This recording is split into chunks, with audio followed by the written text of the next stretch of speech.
आरोप विधानसभा में नए आंदोलन करने के तरीके को सिखाने वाले डॉक्टर प्रकाश हमेशा नया नया प्रयास करते रहते हैं। इसके पहले बोकारो स्टील सिटी में जिस तरह डॉक्टर प्रकाश ने 20 गांव विस्थापित गांवों को पंचायत का दर्जा देने के लिए आंदोलन की जब शुरुआत की थी, तो 20 गांव में उन्होंने पुतला दहन का कार्यक्रम किया और लोगों को जगाने का प्रयास किया।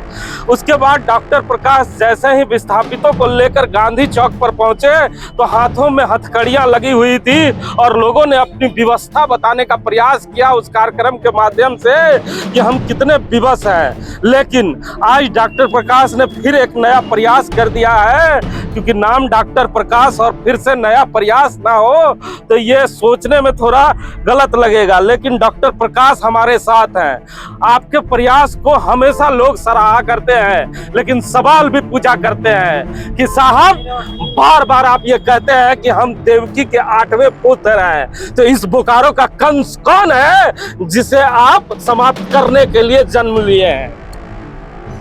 इस बोकारो की धरती पर पैदा हुआ वह नौजवान मुख्यमंत्री जो 9 के इसी मोड़ पर आकर कहा था कि इस बार हमें आप मुख्यमंत्री बनाएं और आपके 20 विस्थापित को हम पंचायत का दर्जा देंगे, वही कंस है। उसी का अंत बाबूलाल मरांडी के गांडीव से होगा। डॉक्टर साहब, जब भी आप इस तरह के कार्यक्रम करते हैं लोग खूब सराहना करते हैं, क्योंकि आपका कंटेंट सबसे अच्छा होता है और लोगों के जहन में तुरंत बैठता है। लेकिन लोगों के जहन में एक प्रश्न भी उठता है कि साहब रांची में विधानसभा चल रहा है, दिल्ली में लोकसभा चल रहा है, आप ही के पार्टी के दोनों नेता हैं जिनको लोगों ने यहाँ वोट देकर उस जगह भेजने का काम किया है, वो साहब विधानसभा में प्रश्न नहीं कर रहे हैं, लेकिन जमीन पे आप लगातार आंदोलन कर रहे हैं। देखिए, कौन क्या कर रहे हैं, मैंने पहले भी कहा कि कौन क्या कर रहे हैं वो उनका मामला है। हम माताओं के साथ हैं, विस्थापित माताओं के साथ हैं, बहनों के साथ हैं, नौजवानों के साथ हैं, बुजुर्गों के साथ हैं। हमने ठाना है कि विस्थापित को पंचायत का दर्जा दिलाना है और हम दिला के रहेंगे। हमारे आगे आप अर्जुन की तरह, मछली की तरह वो आंख दिखाई दे रहा है, वो लालिमा दिखाई दे रहा है जहां पद भेजना है। मैं पंचायत को दिलाना चाहता हूं और मैं पंचायत दिला के रहूंगा। दूसरा कौन क्या कर रहा है, सबकी अपनी नियत है, सबका अपना अपना कर्म है। आप उनसे जाकर पूछो क्या कर रहे हैं, वो भी कुछ न कुछ कर रहे होंगे, ऐसा नहीं बैठे हुए होंगे। अच्छा, ये जो उत्तरी क्षेत्र है बड़ा प्रसिद्ध जगह है। कहा जाता है कि इन क्षेत्रों में जो नेतागिरी करते हैं नेता, उन्हें नेता बनाने का मौका ये गांव जरूर देती है, लेकिन बरसों से ये गांव जिस चीज की मांग कर रहे हैं वो मांग नहीं मिल पा रहा है। फिर आप आए हैं, आपने भी जबरदस्त मेहनत किया, लोगों को जगाने का प्रयास किया। क्या लगता है लोग जाग पाएंगे आपकी आवाज पे? निश्चित रूप से लोग जागेंगे। क्या लोग जगे हुए हैं। इकट्ठा करने के लिए, नेतृत्व करने के लिए एक हाथ चाहिए था, वो हाथ आ गया है। मैं आपको बार बार कह रहा हूं कि मैं नेता नहीं इनका, मैं इनका 8वां पुत्र हूं, इनका बेटा हूं। और आप हिमांशु जी याद रखिए, इसी 9 पॉइंट मोड़ पर हम भी कह रहे हैं कि जब तक विस्थापित को पंचायत का दर्जा नहीं दिला देंगे हम सुकून की चैन से नहीं लेंगे। तो महज अब चंद दिन बचे हैं, अब तो आचार संहिता लग जाएगा डॉक्टर। अरे मैंने कहा ना कि जब रावण प्रचंड घमंड में आता है, कंस प्रचंड घमंड में होता है, तो एक न एक आदमी वध के लिए आता है। बाबूलाल मरांडी आ रहे हैं वध के लिए और घमंड इनका नाश हो जाएगा। ये केवल भ्रष्टाचार फैलाए हुए हैं। विस्थापितों के बारे में 1 मिनट सोचने की फुर्सत नहीं है। दिन रात हम लोग आंदोलन कर रहे हैं। क्या ये अंधे हैं? क्या कांग्रेस के लोग, जेएमएम के लोग अंधे हो गए हैं? क्या देखते नहीं है? क्या अपने नेताओं को जाके कहे कि पंचायत का दर्जा दिला दे?